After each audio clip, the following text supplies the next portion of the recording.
അവരുടെ വെല്ലുവിളിക്ക് ഒരു മറുപടി കൊടുക്കണമല്ലോ, ഇല്ലെങ്കിൽ നമ്മളൊക്കെ ഊളകളായി പോലെ. 2 മാസം മുമ്പ് ട്രിവാൻഡ്രം പ്രസ് ക്ലബ്ബിൽ നടത്തിയ പത്രസമ്മേളനം അങ്ങേക്ക് അറിയാലോ. എനിക്കറിയാം, എന്നോട് വിളിച്ചു പറഞ്ഞിരുന്നു. ഈ തന്ത്രിയെ പിടിച്ച് അകത്തിടണമെന്നും തന്ത്രി ചെയ്ത കാര്യങ്ങളും വ്യക്തമായിട്ട് പറഞ്ഞത് ഞാൻ തന്നെയാ. അടുത്തത് നമ്മളെ തന്ത്രിയെ അറസ്റ്റ് ചെയ്തതിന്റെ അന്നത്തെ എന്റെ ലൈവില് വ്യക്തമായിട്ട് കർണാടകയിലുള്ള മധ്യരാജാവിന് കൊടുത്തത് ചെറിയ കോടികളല്ല, അവിടുന്ന് മേളിന്ന് താഴിക കുടം അടക്കം എന്തൊക്കെ എടുത്തോണ്ട് പോയെന്നുള്ളത് നിങ്ങൾക്കറിയോ? നമ്മളാണത് പുറത്തു കൊണ്ടുവന്നത്. നമ്മളെയാണോ നിങ്ങൾ അന്ധവിശ്വാസികൾ എന്ന് പറയുന്നത്?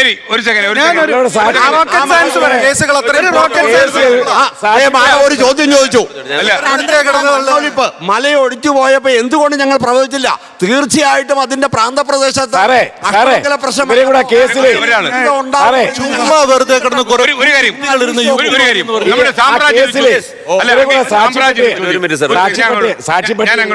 ഒരു സാമ്രാജ്യം ചോദ്യം. ഇതിലെ ചലഞ്ച് ഒന്നുമല്ല, ഒരു റിക്വസ്റ്റ് ആണ്. ഏറ്റവും നിങ്ങൾ അങ്ങനെ ഒരു കാര്യം ചെയ്ത ഏറ്റവും വലിയ തമ്മിൽ ഈ ഫ്ലോറിൽ എന്റെ വിശ്വാസം ശ്രീധരൻ സാർ തരുമെന്നുള്ളതാണ്. ഞാൻ പറഞ്ഞു ചീഫ് പരാജയപ്പെടണം. ഓക്കെ, എന്തുകൊണ്ട് നിങ്ങളെ കൊണ്ട് പറ്റില്ല, ഒരിക്കലും പറ്റില്ല, തീർച്ചയാണ്.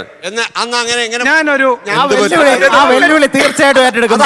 അങ്ങനൊരു സദസ് ഇവിടെ ഒരുക്കിയാൽ അദ്ദേഹത്തിന്റെ അന്ധവിശ്വാസമാണ്.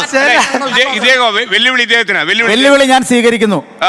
സാറിനോട് സദസ് അത് അങ്ങയോടാ സാറിനോട് അങ്ങാണ് വെല്ലുവിളിച്ചത്. ഒരു സെക്കൻഡ്, നിങ്ങൾ അന്ന് ഇവിടെ ഉണ്ടാവണം. ഞാൻ വരും. ദേവപ്രശ്നം ഇതേ ഫ്ലോറിൽ വെച്ച് നടത്താൻ താല്പര്യമുണ്ടെങ്കിൽ ഉണ്ട്, സാറിനോട് ചോദിച്ചു. ഞങ്ങൾ ഇവിടെ വരും, ഇല്ലെങ്കിൽ ഞാൻ ഒരുക്കി തരാം. തെളിയിച്ചിരിക്കും. ഉത്തരം പറയേണ്ടത് സാറാണ്.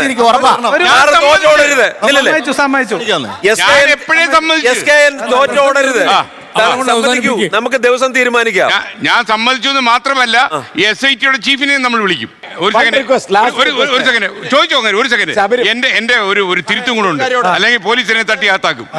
ഒരു സെക്കൻഡ്, അതായത് SIT ചീഫിനെ ഒരു സെക്കൻഡ്, എനിക്കൊരു സെക്കൻഡ് തരൂ.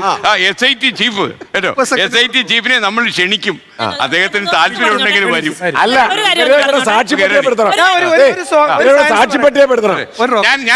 ഞാൻ ഒരു കാര്യം ചോദിക്കട്ടെ, എന്റെ തുട്ടെത്രാന്ന് ചോദിക്കട്ടെ. സെക്കൻഡ്, ഇത് ഇങ്ങനെ ഒരു ദേവപ്രശ്നം ഇവിടെ അതിന് എന്ത് ചെലവ് വരും? എത്ര രൂപ? ദേവപ്രശ്നത്തിന് പ്രത്യേകിച്ച് ചെലവുള്ള ഒരു കാര്യമല്ല. ഒരു പൈസയും ചെലവില്ല. ദക്ഷിണ വല്ലതും കൊടുക്കാം, അല്ലാതെ ചെലവുള്ള കാര്യമല്ല. ലോകത്തെവിടെയായാലും ഏത് സമയത്തും 24 വാർത്തകളും ഓഗ്മെന്റഡ് റിയാലിറ്റി പാക്കേജുകളും എക്സ്പ്ലെയിനറുകളും വിശദമായി കാണാൻ ഞങ്ങളുടെ യൂട്യൂബ് ചാനൽ നിങ്ങൾക്ക് സബ്സ്ക്രൈബ് ചെയ്യാം.